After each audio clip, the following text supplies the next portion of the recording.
বাংলাদেশের সশস্ত্র বাহিনীর সর্বাধিনায়ক কে? রাষ্ট্রপতি। সর্বস্তরে নারী পুরুষের সমান অধিকার নিশ্চিত করার কথা বলা হয়েছে সংবিধানের কত নম্বর অনুচ্ছেদে? ২৮-এর ২ নম্বর। গণপ্রজাতন্ত্রী বাংলাদেশে রাষ্ট্রপতির শপথ বাক্য পাঠ করান কে? স্পিকার। বাংলাদেশের রাষ্ট্রীয় মূলনীতি কতটি? 4টি, যথা জাতীয়তাবাদ, গণতন্ত্র, সমাজতন্ত্র এবং ধর্মনিরপেক্ষতা।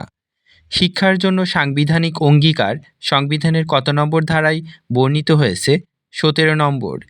নির্বাহী বিভাগ হতে বিচার বিভাগ পৃথকীকরণ এর কথা বর্ণিত হয়েছে কত নম্বর অনুচ্ছেদে? 22 নম্বর।